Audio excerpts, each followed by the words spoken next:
Acompañarnos un día más en un nuevo episodio de Un Café entre Sesiones. Hoy estoy aquí con mis compañeras de Promentium para hablaros sobre adicciones y para ello hemos traído una invitada muy especial, Isabel Peñalver, que es médico especialista en psiquiatría y con amplia experiencia en este mundo de las adicciones.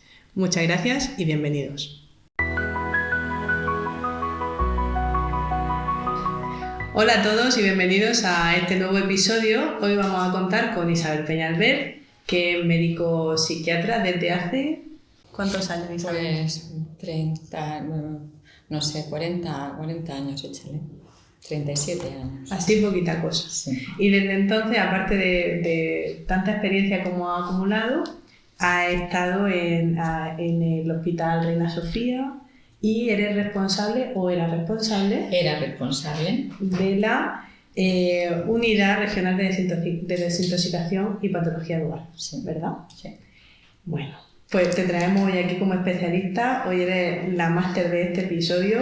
Queremos aprender mucho de ti y además sabemos que con tu experiencia la gente va a poder ver en realidad qué son las adicciones, qué generan. Y esta es la primera pregunta que te lanzo. ¿Qué son las adicciones? Bueno, las adicciones son comportamientos en los cuales una determinada sustancia o no sustancia, porque también hay adicciones sin sustancia, un determinado comportamiento, un determinado interés pasa a ocupar totalmente la vida del paciente o de la persona, ¿no? Entonces, digamos que cualquier interés previo pasa a un segundo plano, pues todo aquello que le hubiera interesado antes, pareja, trabajo, deporte, amigos, todo eso pasa a un segundo plano y el tiempo fundamentalmente se ocupa o en consumir una sustancia o en consumir una determinada tecnología, móvil, redes o en conseguir o ver cómo poder hacerlo. Entonces, digamos que hay una focalización del interés en algo y todo lo demás se desdibuja. Y con otro componente importante que es un deseo intenso de volver a esa sustancia o a ese comportamiento que a veces es irrefrenable, o sea, a veces no se puede controlar, hay una pérdida de control sobre el uso de esto. Luego ya cuando estamos hablando de sustancias, pues podemos hablar de que hay tolerancia, porque cada vez la sustancia va teniendo menos efecto y hay que ir subiendo la cantidad y cuando se suspende el consumo pues aparecen una serie de manifestaciones físicas y o psicológicas que crean bastante disconfort y ansiedad en la persona y a veces en sí mismas motivan el volver a consumir o el volver a utilizar esa tecnología o ese comportamiento, porque también está la adicción al sexo, la adicción al deporte, en fin, hay muchas adicciones sin sustancia. Hoy nos vamos a centrar un poquito, ¿verdad?, en las adicciones con sustancias. Y en esto que estás diciendo me venía mucho lo que suelen decir generalmente los adolescentes, pero casi cualquier persona que consume algún tipo de sustancia, que es yo controlo, ¿no? El yo controlo. Bueno, eso es lo que llamamos en psiquiatría y en psicología la fantasía de control o la ilusión de control, ¿no? Que es pensar que tienes capacidad de control cuando realmente en un proceso de adicción se pierde la capacidad de control, ¿no? Hay al final eso que os decía, ese deseo irrefrenable, lo que implica es una pérdida de la capacidad de control. Lo que pasa es que la persona que está en un proceso de adicción, pues tarda en darse cuenta, en admitir que no va a controlar o que no controla, ¿no? Porque muchas veces sabéis que las adicciones son trastornos crónicos y recidivantes.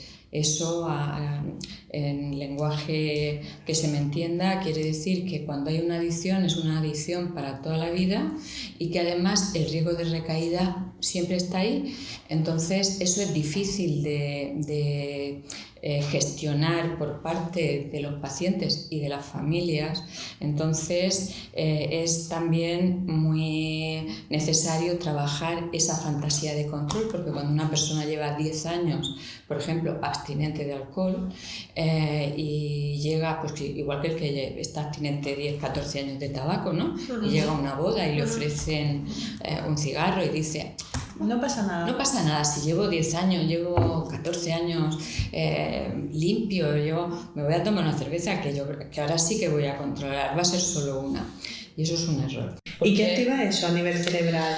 Ese recuerdo que se activa de nuevo está activando, entiendo, que el sistema de recompensa, ¿no? Sí, se está activando el sistema límbico y ahí se activan una serie de recuerdos, de sensaciones en los cuales la dopamina tiene un valor importantísimo, y cuando se produce ese estímulo, ese reestímulo, se produce un bombazo que hace que se reviva como si acabaras de consumir recientemente, ¿no?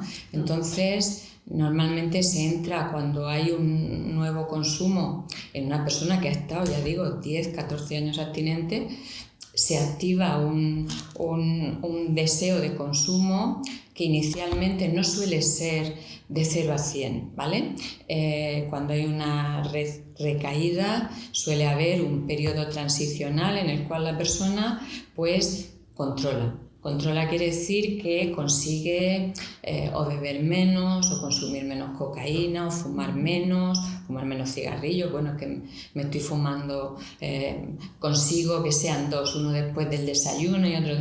Pero bueno, esto es un tiempo porque poco a poco va deslizándose por una pendiente de vuelta o incluso aumento de los niveles de consumo previos a la abstinencia. Con todo esto que estás comentando se me ocurre un poco marcar la diferencia sobre el uso, el abuso y la adicción, porque igual que habrá gente que cae en esa ilusión de control, también me imagino a personas que puedan estar como dudando de alguien que tengan a su alrededor que haya probado algo, o incluso uno mismo, o un poco la línea que puede haber entre esos tres comportamientos. Pues eso es muy interesante. Realmente no todas las personas que consumen o que prueban o que usan una determinada sustancia acaban en una adicción, ¿vale? Hay comportamientos, más que comportamientos, hay determinadas vulnerabilidades personales. Esas vulnerabilidades pueden ser de tipo genético, familiar. Cuando valoras a una persona que tiene una adicción, valoras si hay otros comportamientos adictivos en el medio familiar, especialmente consanguíneos, ¿no? Porque suele haber siempre algún tipo de problema adictivo en el medio familiar. Es bastante, no digo siempre, pero es bastante frecuente. En otros casos no. No obstante, cuando uno está consumiendo una sustancia en plan lúdico, porque sale con los amigos, porque está en una fiesta, pues la presión de grupo es una cosa, es un factor relevante, el ser como los demás, el divertirme, el tener, sentirme más seguro, sentirme que me relaciono mejor, todos esos factores que tienen mucho que ver con lo psicológico, ¿no? Con factores previos psicológicos, pues la persona que empieza así pues no sabe de su vulnerabilidad genética, de su vulnerabilidad real, de la vulnerabilidad que esos factores psicológicos lo están situando. No obstante, afortunadamente todo el que consume una droga no acaba con una dependencia. Eso es el uso, que puede ser un uso lúdico, un uso puntual, pero luego está cuando está hablando de consumo perjudicial. ¿Cuándo empieza a ser consumo perjudicial? Bueno, pues cuando, lo que os decía al principio, el consumo va ocupando cada vez más lugar, cuando empieza a haber problemas de tipo social, familiar, laboral, intoxicaciones por el consumo, multas de tráfico por consumir bajo los efectos de la droga, ¿no? Cuando ya empieza a haber, digamos, determinadas luces rojas de que algo está pasando y todavía no hay una dependencia. Es decir, ¿vale? Problemas en tu día a día, en tu entorno, en tu familia, en tu trabajo.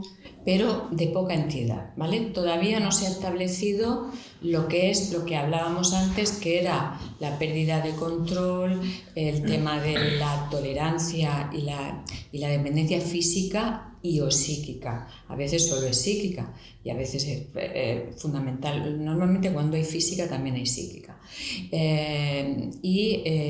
Bueno, pues lo que os decía, ¿no? El craving y la ocupación de... Eso ya es la adicción, cuando ya el consumo ocupa tu vida y eres capaz de ir perdiéndolo todo, ir traspasando barreras, y cada barrera es la pérdida de afectos, de apoyos, de trabajo, la adicción es un camino largo. Y en todas esas pérdidas que ocurren, y cuando, desde tu experiencia, cuando el paciente coge conciencia de que tiene una adicción y acude a consulta, ¿cuál es el momento así clave de la identificación? Bueno, el momento clave, cada uno tiene su momento. Yo a veces hago una comparación un poco así. Un adicto es como una manzana. Si quieres ponerlo en tratamiento y no hay motivación, y la manzana está verde, no vas a poder hincarle el diente. Entonces, la adicción, la motivación tiene que madurar. ¿Qué factores motivan el que una persona decida ponerse en tratamiento? Pues a veces son internos, pero la mayoría de las veces son externos.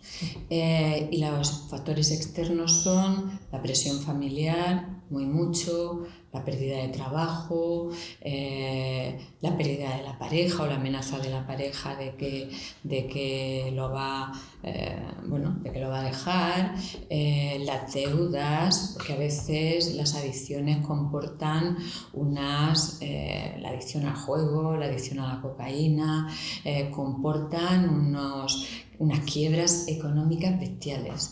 Entonces, pues eso a veces es otro factor motivador, la pérdida del carnet de conducir, los procesos legales que pueden presentarse, peleas, situaciones de una persona cuando consume pierde la capacidad de control. Entonces, pues es más habitual que se presenten problemas que no se hubieran presentado si la persona hubiera estado con su mente clara. ¿Y tú crees, Isabel, porque nosotros vemos mucho en consulta y lo hemos hablado también en ocasiones anteriores, que es muy diferente cuando esa motivación es interna o externa? Fundamental. Que a veces empieza por lo externo, ¿no? Lo externo, todo esto que acabas de comentar, es lo que promueve la intención de cambio, pero cuando ya estás en el proceso en el que has tomado tu decisión y has contemplado y estás en el momento de dejar tu adicción, la motivación interna es esencial para que el proceso sea estable, ¿no? Y se mantenga en el tiempo. ¿Podrías hablar un poquito de eso, de esa motivación interna? Bueno, yo algunas veces le digo a las familiares de mis pacientes, les digo que a veces esa motivación externa que podríamos, a efectos del proceso terapéutico, sería una motivación bastarda, ¿no? Porque no es real, es una motivación por quitarse de encima la presión de distintos ámbitos, ¿no? Pero yo creo que en parte el proceso psicoterapéutico es importante porque trabaja la motivación en sí misma, ¿sabes? Y yo creo que eso no cae en saco roto, que a lo mejor es algo que ha empezado el tratamiento por una presión de los padres, pero en un proceso terapéutico en el que se trabaja la motivación, pues empiezan a quedar cositas que hacen que en una siguiente vez que vuelva o en la tercera la motivación haya surgido. A veces la motivación es una motivación interna real, es que la persona dice he tocado fondo, ¿no? Y claro, esa es la más fácil de trabajar. Porque bueno, la persona realmente se implica, porque viene a tratamiento porque dice es que no puedo más, he tocado fondo física o psíquicamente, he tocado fondo, ¿no? Y claro, eso es mucho más fácil de trabajar, pero digamos que esa suele tardar más en llegar. Al principio los pacientes llegan a tratamiento normalmente por presión externa, por presiones externas. Ahora, la interna, creo que aunque lleguen por vía de otro tipo de motivación, el poder tener al paciente delante y poder trabajar con él la motivación y el poder empezar a señalar y hacerle pues un recorrido por todas las cosas que está perdiendo, por todo lo que está dejando atrás, por todas las cosas que tiene ante sí buenas, empieza a calar. O sea que creo que cualquier proceso terapéutico, sea por la vía que sea, es importante trabajarlo. Sí, yo creo que, como decía antes, con esta motivación interna hablamos mucho de primero el darte cuenta de que tienes un problema. Si no haces consciente un problema, ese problema no existe, por tanto no se contempla siquiera abandonar ese problema, en este caso una adicción, porque no contemplas, porque no lo vives como tal. Porque lo controlas. Porque lo controlas. Y para ti, muchas veces, que esto es lo que sucede, no lo ves como un problema. A lo mejor incluso te han multado, te trae problemas con la pareja, pero tú no lo estás viendo como un problema. Sin embargo, la pareja o la familia están sufriendo mucho por esta situación y tú no lo vives como tal. Claro, ¿cómo creamos esa conciencia en esta persona que por la propia adicción tiende a autoengañarse? E incluso, ¿no?, que se ve mucho en las adicciones, tú me corriges, pero creo que se ve mucho el engaño general de lo que están haciendo para poder tapar lo que está sucediendo. Claro, sí, bueno, pero es que eso forma parte del proceso adictivo, ¿sabes? La mayoría de personas, cuando llegan a tratamiento, pues han pasado por la mentira, por el engaño, por el robo o el hurto de coger objetos, cuentas, microcréditos que están siendo devastadores para las familias, el tema de los microcréditos. Entonces, bueno, pues esto es una motivación multicéntrica, ¿sabes?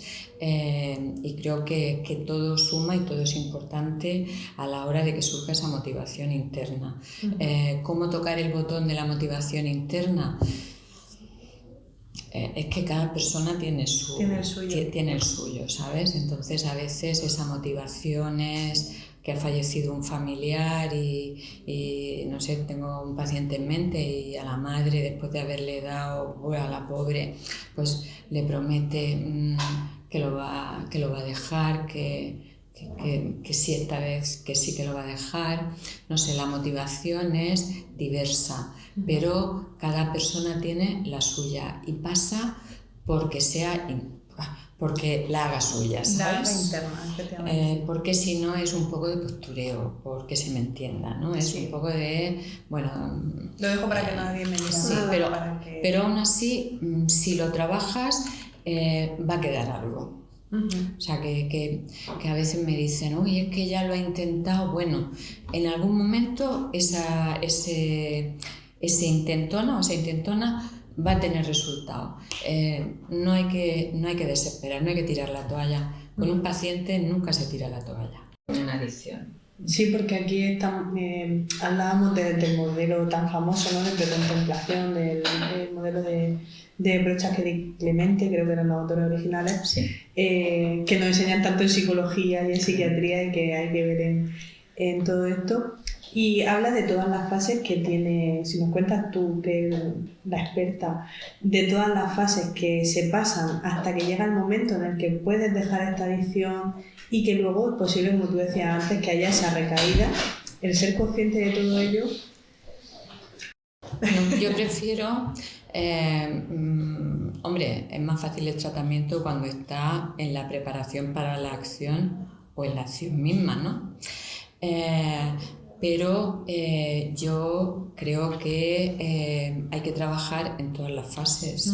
Es que es fundamental, es que en la fase precontemplativa el trabajo motivacional, creo que el trabajar con las familias o con el entorno es también muy importante a la hora de cualquiera de las fases. Porque muchas veces al final el entorno se convierte en un factor perpetuador de la adicción, ¿no? ¿Por qué? Pues porque acaba siendo detonante o disparador de nuevos consumos, porque se entra en una dinámica pues perniciosa, ¿no? Perniciosa en el sentido de que a veces los reproches, las broncas, la única salida que tiene la persona que tiene la adicción, es decir, la única salida y la principal excusa es decir, voy a consumir, ¿no? Estoy nerviosísimo, me acabas de poner, entonces claro, ahí se crea una dinámica como muy perversa, ¿no? Entonces la familia tiene que aprender a manejar ese tipo de conflictos desde otra perspectiva y de otra manera, puesto que ya lleva una trayectoria con ese método, ¿no? Con esa dinámica, y claramente no es una dinámica que esté favoreciendo el que cese la adicción o el que se controle la adicción. Entonces es muy importante trabajar con el entorno, no solo con el paciente, con el entorno.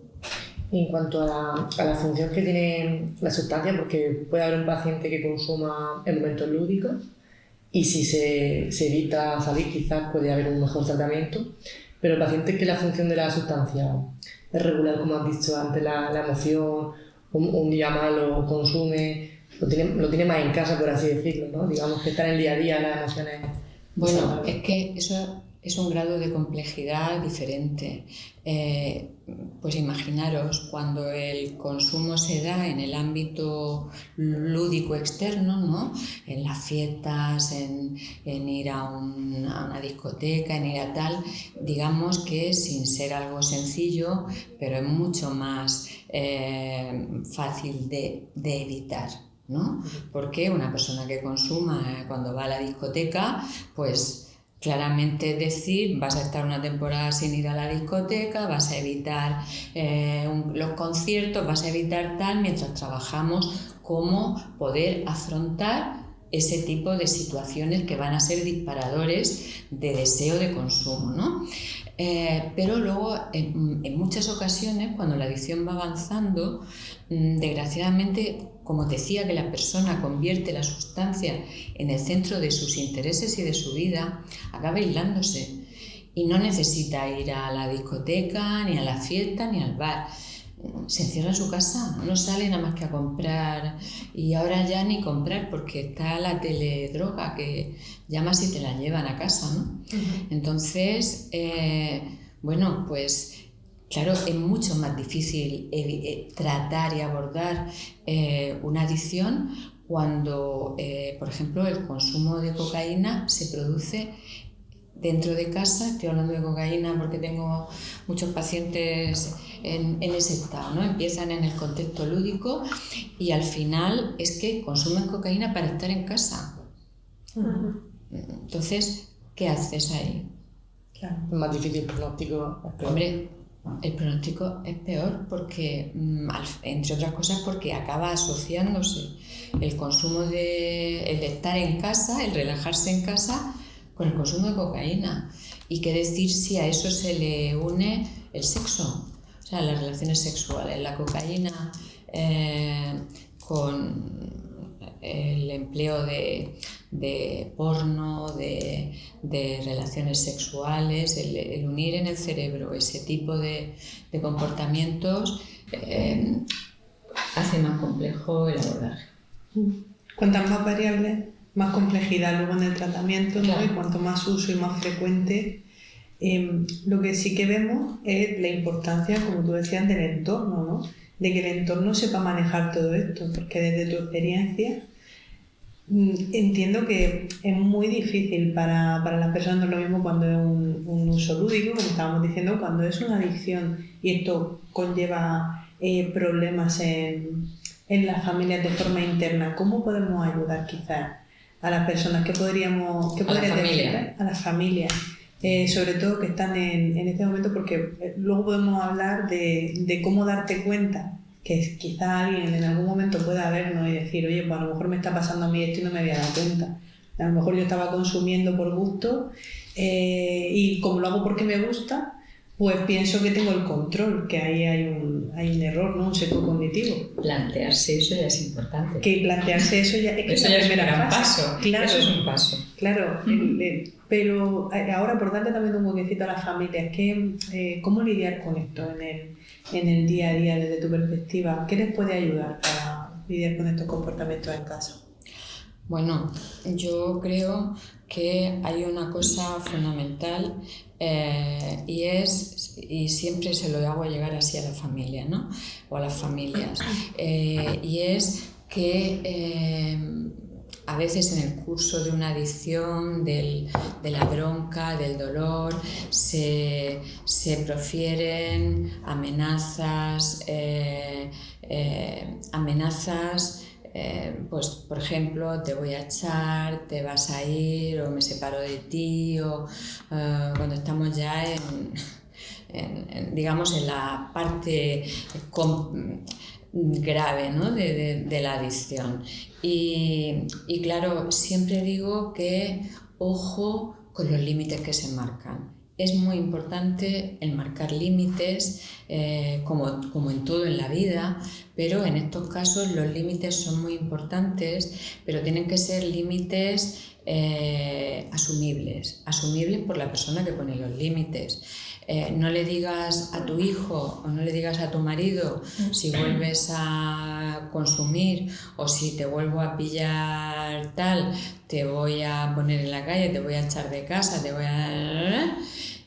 y luego haya un consumo y no haces nada. No pongas ese límite, porque pierdes cualquier credibilidad y cualquier posibilidad de maniobrar luego. Hay que poner los límites que se puedan asumir, y si el límite que se puede asumir es decir, por ejemplo, yo qué sé, si estamos hablando de un adolescente que tiene una adicción al cannabis, pues bueno, tendrás que decirle, pues mira, no te voy a dar la paga semanal esta semana, pero no lo amenaces con cosas que no vas a hacer. O sea, el límite que tú pongas lo tienes que cumplir. Tienen que ser límites ponderados, medidos. Entonces, en eso muchas veces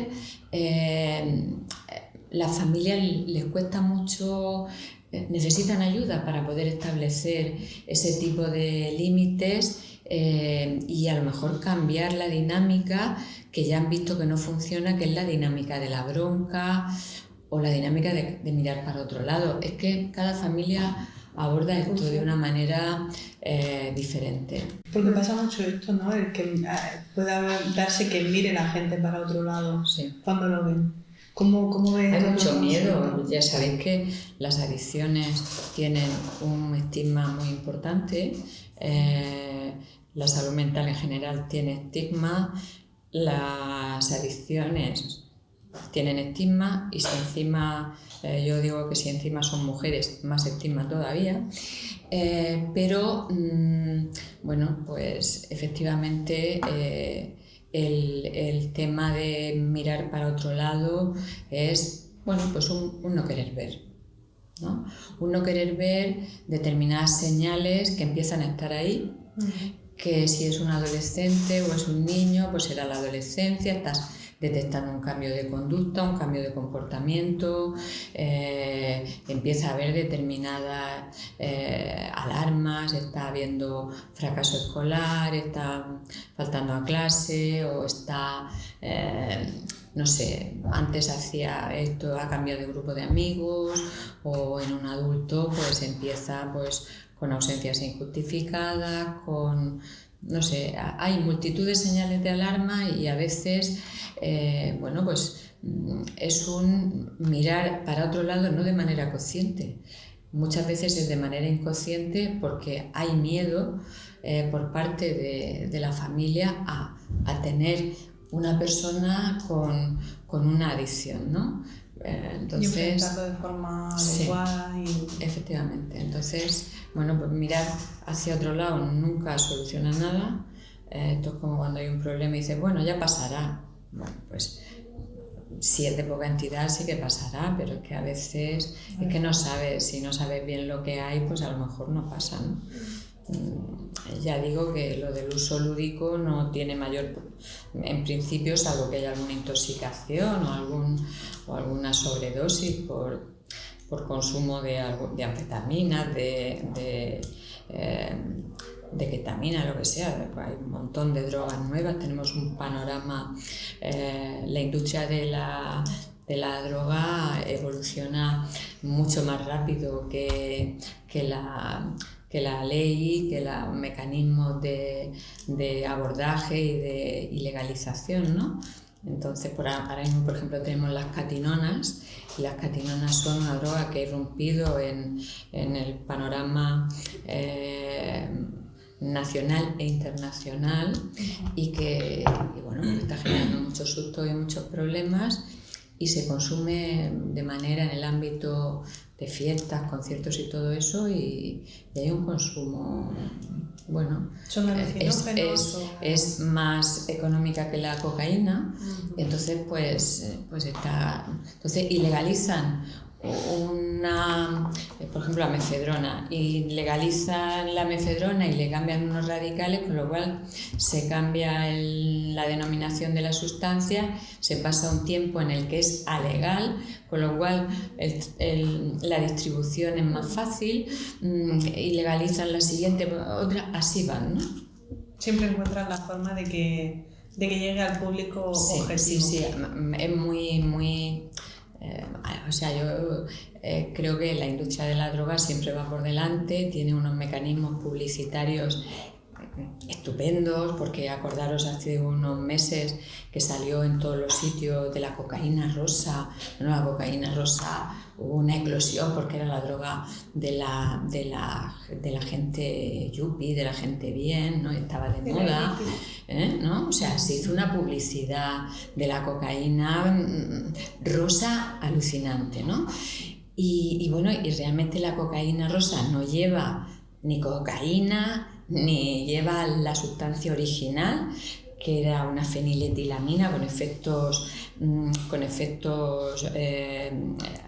algo de efecto alucinógeno, y ahora lo que lleva es ketamina, cafeína, MDMA, o sea, ahora es cualquier cosa menos la sustancia original, pero hay una demanda de cocaína rosa, es lo yuppie, entonces eso es la industria de la droga la que va publicitándose, ¿no? Con su marketing. Sí, tiene su propio marketing. Y más allá de las sustancias nuevas o todo lo que tú dices, ¿no? La evolución rápida que va teniendo, en tu experiencia en todos estos años, ¿cuál señalarías como una o dos cosas la más habitual, con la que más te hayas encontrado, que veas tú como el efecto ese en consulta? Y luego si hay algún perfil que sea como ¿no? Personas o situaciones que tiendan más a una u otra, porque al final quien cae en algún tipo de sustancia también tiene algún tipo va buscando algo, va cumpliendo una función esa sustancia. Entonces entiendo que pues una persona consume cannabis y no consume otra cosa. Me estás haciendo en una pregunta, me estás haciendo muchas. Estoy intentando hacer trampa. No sé si tengo... empezaré por una. Pues obviamente cada persona tiene su perfil para consumir una determinada droga, una determinada sustancia. Por ejemplo, pues una persona, es algo como muy usual que una persona, un chico joven que tiene dificultades a la hora de interaccionar porque es un poco evitativo, porque le cuesta acercarse, o una chica que le cuesta, pues por ejemplo, pues el tema del alcohol es algo como muy, entrar en el tema del alcohol es algo como muy fácil, porque el alcohol, pues aunque es un depresor del sistema nervioso, te desinhibe inicialmente y te da, bueno, pues el punto de poder acercarte a otro, de poder ponerte más locuaz, hablar más, ¿no? Entonces, pues el perfil evitativo, por ejemplo, pues es fácil que entren en eso, en el consumo de sustancias que sean estimulantes, ¿no? Y el alcohol tiene ese punto, el punto estimulante y al final el punto ansiolítico, porque también tiene, que ya os he dicho, que realmente es un depresor. La persona que al contrario pues necesita un poco de evasión, necesita relajarse, necesita ese perfil, el cannabis pues es una sustancia, digamos, es el perfil que no siempre se cumple. Estamos hablando de generalidades, por supuesto que esto no es una regla, ¿no? Pero sí que el consumo de cannabis pues es como más fácil, ¿no? Y luego está, en mi experiencia por lo menos, la cocaína, que para mí está siendo una sustancia devastadora, especialmente la cocaína base. La cocaína base, pues los casos más graves que yo he tenido en mis 37 años de experiencia laboral, pues se han dado en los últimos años con la cocaína base. ¿Es porque es más común ahora? ¿O es desde siempre, pero ahora hay algún...? No, desde siempre no. La cocaína base es lo que en Estados Unidos se le llama crack, que en Estados Unidos causó devastación. Todos tenemos en nuestra cabeza los reportajes de Brooklyn y la gente tirada por las calles, fumando en las pipas o en las botellas. Bueno, pues eso tardó muchos años en llegar a España, concretamente en llegar a Murcia y a Cartagena, pero es una droga más barata que la cocaína clorhidrato, que es la cocaína en polvo, mucho más barata, mucho más rápida la acción y más potente. Entonces es una trampa, ¿no? Es una droga trampa, porque te gastas menos, te da un subidón mayor, pero pasa mucho más rápido para volver a sentirte medio bien una vez que ya está la adicción. Es un proceso continuo de estar consumiendo, y precisamente esa rapidez y esa potencia de acción lo que hace es que se deteriore mucho más todo, sobre todo el cerebro, ¿no? Acaba afectando mucho a la corteza prefrontal. La cocaína y sobre todo la cocaína base. Hablando con profesionales que trabajan también en residencias y en hospitales psiquiátricos, me comentan que cada vez hay más gente joven con problemas de adicciones, que no es que pensamos en una residencia y pensamos en una persona mayor con ciertos problemas, en una persona quizás con Alzheimer o con alguna demencia, pero parece que se está viendo cada vez más personas que han tenido adicciones y que a lo mejor con 40 años quizás ya están teniendo una necesidad de estar en una residencia y atendidos, porque esto que causa en el cerebro, si lo puedes explicar, que la gente pueda saber. Bueno, pues es que al final la droga, su diana es nuestro sistema nervioso, claro, nuestro cerebro, y cada droga tiene su especificidad. Entonces, pues por ir a algo como muy facilito, como es el alcohol, y tan usual y tan... Bueno, pues el alcohol, el proceso de alcoholización son 10 años, en torno a 10 años, y bueno, pues el alcohol es un tóxico celular muy importante. Para que nos entendamos, cuando hay una herida o hay algo, se desinfecta con alcohol. ¿Por qué se desinfecta con alcohol? Bueno, pues porque es capaz de matar gérmenes, células que estén dañadas.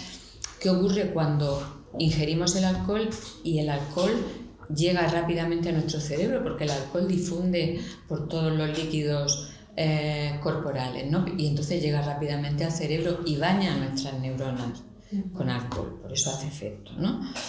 Cuando esto se va produciendo un día, otro y otro, y un año y otro, las neuronas van cambiando su permeabilidad, cambian la permeabilidad neuronal y se hacen, digamos, para que me entendáis, engrosan su pared, ¿no? Entonces, esto se produce a lo largo de mucho tiempo, ¿no? El proceso de alcoholización es largo. ¿Qué ocurre cuando de repente cesa el consumo? Que las neuronas se enloquecen, o sea, se produce una irritabilidad neuronal que desemboca en cuadros tan graves como el delirium tremens o ataques epilépticos, en fin, que el cuadro, yo cuando tengo estudiantes de medicina o residentes siempre hago la misma pregunta: ¿cuáles son las drogas cuyo síndrome de abstinencia pueden causar la muerte del paciente, su abstinencia? Pues dos legales, el alcohol y las benzodiazepinas. Pueden poner en riesgo la vida del paciente, las demás, ninguna. Entonces, bueno, pues creo que eso en el alcohol es algo como muy estudiado, muy evidente y que está ahí. De esa manera produce el daño. Y tan permitido y socializado, es decir... Sí, sí. Bueno, pero es que somos una cultura que tiene muy normalizado el consumo de alcohol. Pero hablábamos antes que no es lo mismo el uso que el abuso, que la dependencia, ¿no? Y bueno, pues el riesgo está en pasar del uso a la dependencia, ¿vale? ¿En qué momento se pasa del uso a la dependencia? Pues por factores individuales y a lo mejor por factores externos. Pues he tenido una separación, he tenido un fallecimiento, tengo un problema y sé que cuando bebo alcohol o cuando consumo cocaína me siento más animado, me alegro y recurro a eso, que es lo que conozco y que es lo que no necesito ni ir al médico ni pedir cita en el psiquiatra, es lo que ya conozco, ¿no? Y pues otras drogas, por ejemplo la cocaína o el cannabis, pues la cocaína, aparte de subir mucho la dopamina y tal, altera mucho la corteza prefrontal, que es la corteza prefrontal es la parte de nuestro cerebro que madura más tarde. Es una parte que madura a partir de los 10-12 años y que y que digamos que alcanza su madurez en torno a los 20 años, a veces más, y es una zona muy sensible, tanto en el momento del parto, cuando hay problemas de anoxia fetal o de anoxia intraparto, a veces se afecta la corteza prefrontal, pero da la cara cuando empieza a desarrollarse eso y a tirar para arriba. Y bueno, pues en la cocaína afecta fundamentalmente a una zona de la corteza prefrontal, que es la zona de inhibición de respuesta, o sea, de la demora de respuesta, de la impulsividad, para entendernos, ¿no? Entonces, la parte de nuestro cerebro que controla ese poder pararte a pensar antes de responder, de controlar, eso lo altera la cocaína, lo deteriora y a veces lo destruye la cocaína, especialmente la base. Aquí en España, ¿cuánto tiempo lleva la base? Perdona, y en esa zona también residen la personalidad, las características de la personalidad. Quiero decir que es una zona importante en la que se asientan partes muy importantes del funcionamiento cognitivo y comportamental íntimo de las personas. El tema de las diferentes sustancias te lo preguntaba también porque quizá en el imaginario, ¿no? de la cultura tenemos como esa imagen de heroína o esto que salió recientemente con el fentanilo, eso. Pero claro, luego hay otras drogas que, lo que tú decías, cuánto tiempo se está normalizando, se está mirando a otro lado o se está, lo que sea, se está funcionando de la forma que sea, y luego cuando da la cara todo lo que hay ya detrás. Y pensaba en eso, en alcohol, en cocaína, en sustancias que al final eso lo van como retrasando. Bueno, yo creo que el fentanilo saltaron las alarmas con razón. Lo que pasa es que en España hay unos mecanismos de control, y en la región de Murcia se establecieron unos mecanismos de control sobre la prescripción de fentanilo que han parado bastante esto. El problema es que ya hemos empezado a detectar no el fentanilo de prescripción, que era lo que había antes, sino que se ha empezado a detectar también fentanilo, digamos, de tráfico ilegal, ¿no? Que no es el fentanilo elaborado por una compañía farmacéutica, es el fentanilo elaborado en laboratorios en Europa del Este y todo esto, y que pues empiezan a contaminar determinados, que el que mezcla, el que te vende determinada droga, pues a lo mejor le añade su puntita de fentanilo. El fentanilo es muy potente y engancha mucho, claro, porque es mucho más potente que la heroína. Entonces, bueno, pues lo que os decía, que la industria de la droga es muy creativa y muy proactiva, ¿no? Y entonces pues lleva sus propios intereses. Pero yo creo que concretamente en el tema del fentanilo, pues aquí en la región de Murcia se ha intervenido, y bien, desde mi punto de vista. Y hablábamos también antes sobre las diferencias de género que están habiendo, ¿no? Como antes la adicción se veía menos en el género femenino. Cuéntanos qué se está viendo ahora, cómo está el tema de... Pues a ver, desgraciadamente en el tema del consumo de sustancias, en la edad de inicio, por ejemplo, del consumo de alcohol, las mujeres estamos alcanzando a los hombres e incluso los podemos superar. Y esto es preocupante, ¿no? Porque creo que la igualdad no pasa por igualar determinados comportamientos que son nocivos, ¿no? Entonces, en los estudios que se han hecho, en el estudio de edades, en estudiantes de secundaria y todo esto, pues nos da datos preocupantes en cuanto a que las chicas pues empiezan a probar drogas o sustancias, o las primeras borracheras, que son más frecuentes en mujeres, lo prueban antes, a nivel de hipnosedantes es alucinante, porque bueno, las mujeres empiezan a probar o bien robándoselo a la abuela o cogiéndoselo a la madre, o bien de tráfico comprado en algún sitio, pues lo empiezan a probar pues en torno a los 14 años. 14 años. No exactamente. Eso me lleva un poco a lo que decías antes. Estamos hablando de la región de Murcia. De la región de Murcia. Sí. Me lleva un poco a lo que comentabas antes de la corteza prefrontal, que empieza a madurarse en torno a los 10-11 años y termina quizás su maduración sobre los 20.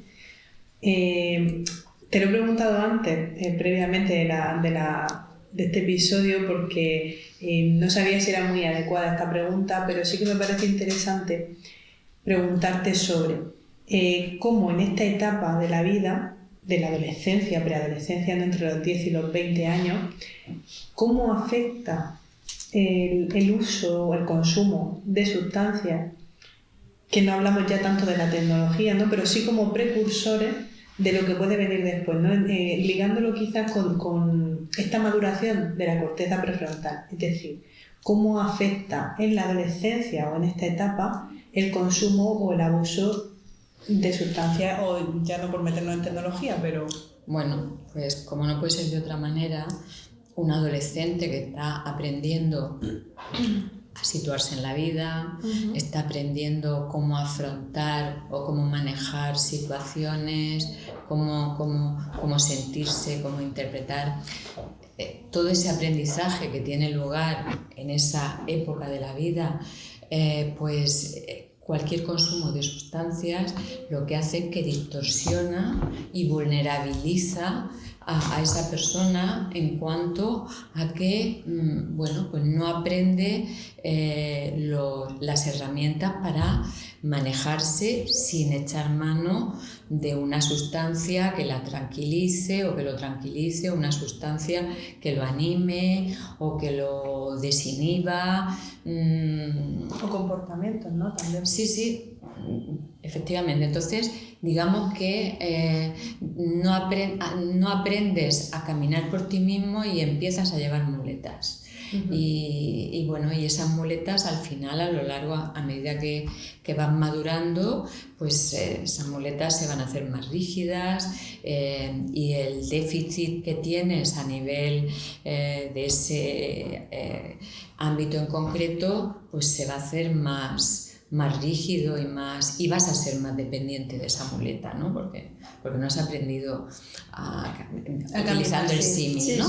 No has aprendido a caminar por ti mismo cuando tenías que haber caminado, empezaste con muletas. Y esa muleta puede ser cannabis, alcohol, anfetamina, yo qué sé, éxtasis, cristal, ketamina, porque vas a un concierto y para divertirte en el concierto tienes que estar tomando, no sé, 4 cosas y alcohol, porque el alcohol es omnipresente con todas, ¿vale? O sea, el alcohol está siempre va ahí correlacionado. Suele ser, el alcohol es bastante transversal. Y me viene también que claro, en esta etapa en el que además existe esta ilusión de control y el propio egocentrismo, ya hablábamos de ello en un episodio, esta parte de a mí no me va a pasar, ¿no? Yo no ver el riesgo. De no ver el riesgo, que ya no solamente pasa en adolescentes, sino que pasa en cualquier edad. A mí esto no me va a pasar, yo controlo. Y ¿cómo hacemos que la gente, volviendo un poco a lo de la motivación, si yo lo sé, que soy muy pesado en esto, pero me gustaría que pudiéramos decirle algo a la gente que consume por gusto, que no es consciente del daño que le está provocando en su cerebro, el daño potencial que puede tener, para combatir esta idea de a mí no me va a pasar porque a mí me gusta y yo controlo. Que es una pregunta no solo para Isabel, que si a vosotras se os ocurre, ¿no? ¿Cómo podemos ayudar a la gente en este punto? Bueno, yo no sé qué decir. Yo lo que creo es que siempre se han usado drogas, que es verdad que cada cultura tiene su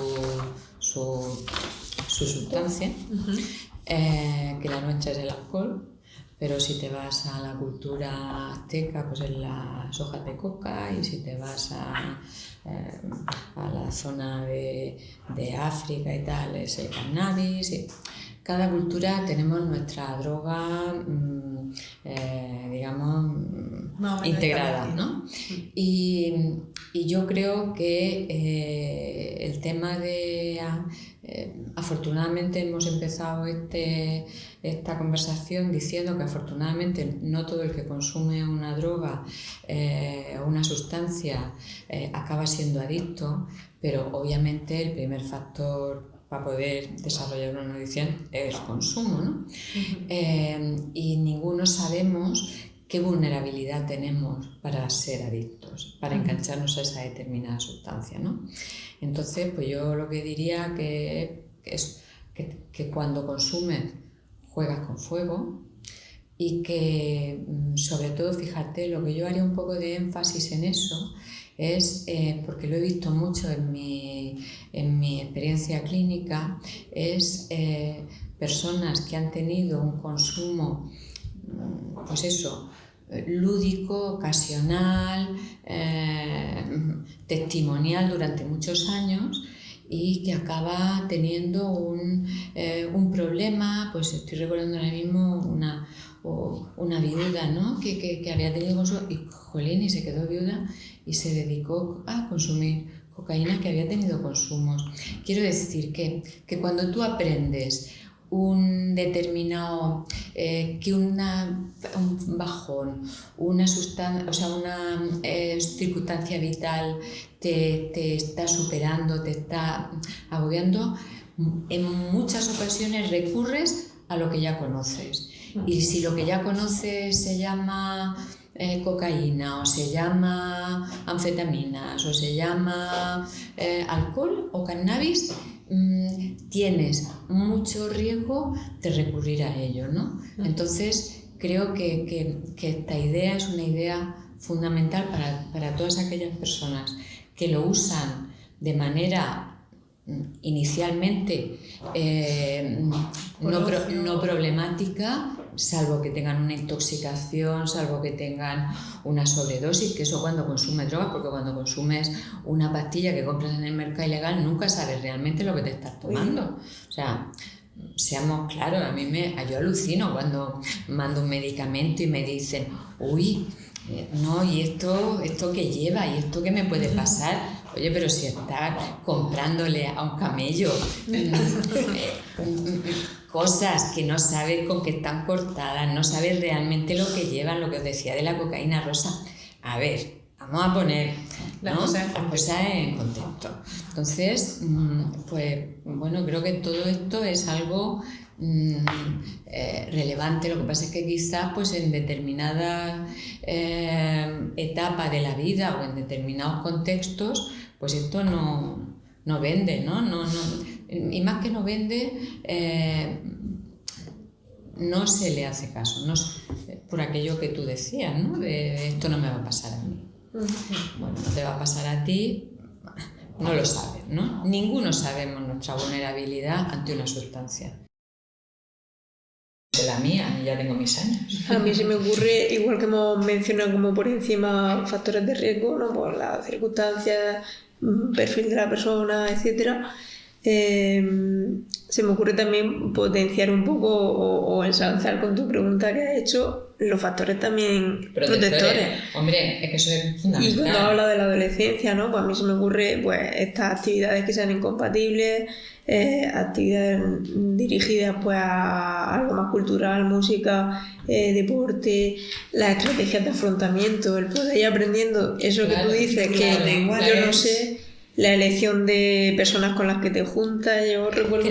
Creo eso, que trabajar los factores protectores en determinadas etapas de la vida es fundamental, porque si no, si tienes déficit a nivel de habilidades sociales, si tienes pues una autoestima bajita, si tienes eres una persona con unas ciertas dificultades, pues o lo trabajas de manera de manera intuitiva es peligroso, pero bueno, si lo trabajas tendrás muchos menos riesgos que si, de hecho, por ejemplo, pues acordaros, el TDAH, el trastorno por déficit de atención e hiperactividad, pues todos sabéis que es un trastorno de riesgo para un contacto precoz con las drogas y para engancharse a drogas, ¿no?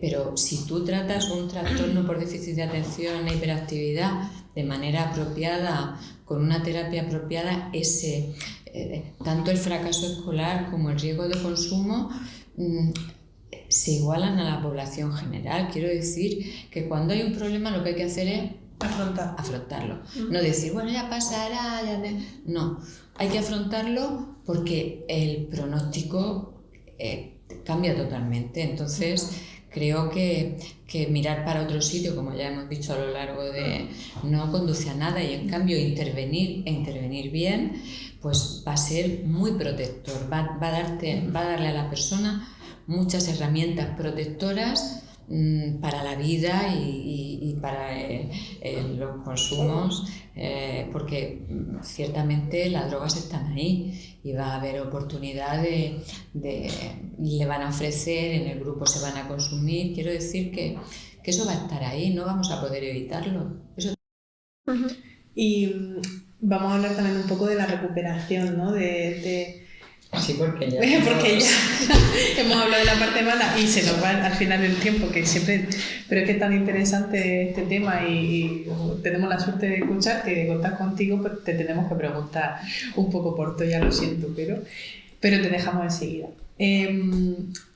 La recuperación, ¿cómo llega y cómo es este momento para la persona? ¿En qué momento se considera que una persona está recuperada? Como hemos hablado de que siempre existe ese riesgo de recaída de alguna forma. ¿Cuándo una persona puede considerar que se está recuperando de ello? ¿Y cómo se traduce en su entorno? ¿Y a quién le pasa? Bueno, yo te puedo decir que yo el alta la doy cuando llevan 2 años abstinentes. Ajá. ¿Por qué? Pues porque quiero siempre dejar una puerta abierta para que los pacientes puedan volver si les pasa algo. No creo que tenerlos ligados a mí sea algo bueno, ¿no? Entonces yo suelo dar el alta cuando llevan 2 años abstinentes. Cuando la familia empieza a relajarse, pues a medida que empieza a ver que el paciente funciona, que recupera vida, que cuesta, quiero decir, cuesta, a la familia le cuesta porque es cierto que son años de estar muy pendiente de determinadas señales y entonces cualquier cosa puede salir la sospecha y esto y lo otro, ¿no? Entonces, pues el tiempo todo lo cura y la familia acaba relajándose, pero tarda, y luego, pues el paciente que una vez que es consciente de sus dificultades y se pone a ello, porque no solo se trata, desgraciadamente, no solo se trata de estar abstinente, es que hay que recuperar una vida. Claro. Ojo, Eso ¿vale? es Hay que recuperar una vida. Entonces, claro, recuperar una vida no es cosa sencilla, es algo que lleva trabajo, esfuerzo y que, bueno, pues la persona, aparte de estar abstinente, pues tiene que, si tiene una vida a la que volver, una profesión, porque la adicción ha irrumpido en su vida en una etapa en la cual tenía ya pues una cualificación profesional, una familia, un tal, y la conserva, tiene más facilidad que cuando la adicción ha irrumpido pues en una etapa de 15 años. ¿Vale? O sea, claro, en un niño, en un adolescente de 15 años, de 16 años, hay mucho por hacer. Entonces, el trabajo ha de ser más intenso, en fin, es algo más complejo, pero porque hay toda una vida por hacer. En el chaval, adquirir unos conocimientos, no solo adquirir conocimientos de herramientas de manejo de la adicción, de afrontamiento de habilidades sociales, etcétera, etcétera, sin echar mano de drogas, sino que también, bueno, pues tiene que adquirir una serie de competencias que por la propia irrupción de la adicción pues no las ha adquirido, y eso es complejo. Muy complicado. Se me vienen a la mente varios pacientes que empiezan, que vienen de a lo mejor estar con muchos años con adicciones y que están en esa etapa de los 20 años tan complicada, ¿no? De los 18 a los 20, que además hay comórbidos, otros trastornos de personalidad entre medias de la adicción, que aunque ahí no nos vamos a meter ya, pero... Bueno, eso sería, esto daría varios podcasts. No, varios a otros.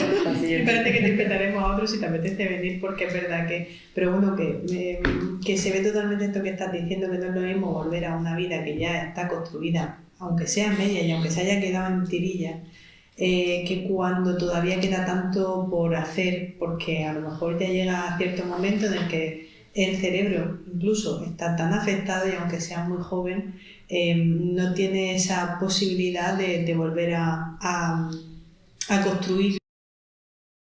Creo que el ser humano es un ser resiliente, el cerebro tiene una capacidad, antes se creía que neurona muerta, Y pero ahora se está viendo que no, que hay mucha más capacidad de regeneración, y creo que se trata de un trabajo, no digo que sea algo sencillo, pero que es un trabajo no solo del propio paciente, sino también de familia, profesionales e instituciones. Un chaval necesita, cuando llega a una determinada edad, bueno, pues tener una formación, y creo que hay, ahora mismo, creo que la región de Murcia está relativamente, en comparación con otras, está relativamente bien dotada para abordar adolescentes que han llegado a los 18, 19, 20 años y que pueden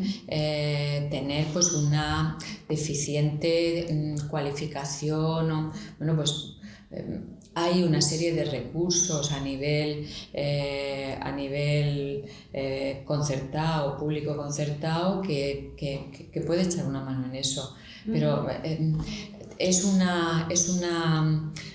empuje de muchos ámbitos, ¿no?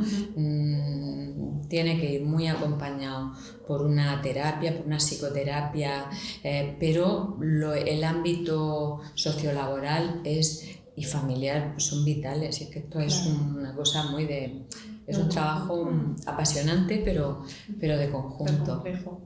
Y si alguien detecta en su entorno, o incluso en ellos mismos, que digan creo que tengo un problema, o tengo un familiar que tiene un problema, ¿dónde pueden acudir estas personas? Hablamos aquí en la región de Murcia, entiendo que lo conocen, aunque a lo mejor también conoces quizás algún recurso a nivel nacional, pero yo soy madre y digo, me estoy dando cuenta de que mi hijo o mi marido tienen un problema. ¿Qué hago? En primer lugar, ¿qué puedo hacer? Bueno, pues hay diversos ámbitos a los que pueden recurrir de primera instancia, ¿no? Yo diría, lo primero sería al médico de cabecera. Y contarle la preocupación. Bueno, pues los recursos públicos a través del médico de cabecera son las unidades de conductas adictivas, y a nivel de asociaciones, bueno, yo soy una persona bastante proactiva en asociaciones que abordan adicciones. Soy patrona de Proyecto Hombre y bueno, pues una persona que tenga una duda o un problema puede acudir pues a diversas asociaciones. Digo Proyecto Hombre, pero si estamos en el ámbito de Cartagena, pues la Huertecica. Bueno, hay muchas asociaciones que pueden acoger esta duda, esta angustia, que incluso tienen grupos para padres, aunque el chico no se quiera poner en tratamiento, ¿no? O sea que, y luego estamos los profesionales que desde el ámbito privado podemos dar respuesta a esto, que bueno, pues tanto este centro como otros en los que se trabajan este tipo de trastornos mentales, porque no olvidemos que estamos hablando de un trastorno mental, no de un vicio, de un trastorno mental. Es importante. ¿Vale? O sea, es importante pensar, porque es que hay un estigma tremendo con las enfermedades mentales y con las adicciones más. Totalmente. Pues no sé si, bueno, es que podríamos pasarnos aquí una hora más y se nos quedaría corto, pero te quiero dejar ya marchar. No sé si le querías hacer alguna pregunta que fuera importante. Muchas más, pero vamos a dejarla ir, ¿no? Bueno, pues gracias por acompañarnos. Si tenéis cualquier pregunta, pues os recordamos que podéis dejarnos en los comentarios o escribirnos un email y preguntarnos. Podéis recurrir a la doctora Isabel Peñalver. También, si quieres dejar, creo que redes sociales, ¿tú? No, yo siempre he funcionado con el boca a boca. Y cuando me llega a alguna persona es porque conoce a otra persona a la que yo he tratado, ¿vale? Perfecto. Pero sí puedo dejar mi correo electrónico, Ujú. que es ipenalberpsiquiatra@gmail.com. Y penalverpsiquiatra@gmail.com. De acuerdo. De todas formas, si alguien tiene cualquier duda, nos lo podéis traspasar y se lo hacemos llegar a ella sin ningún problema. Y nada, pues muchísimas gracias por acompañarnos. Te invitaremos en otra ocasión para... He estado muy cómoda, con lo cual cuando queráis. Estupendo, pues muchas gracias a ti, a las compañeras y a vosotros por acompañarnos un día más en un café entre sesiones. Muchas gracias.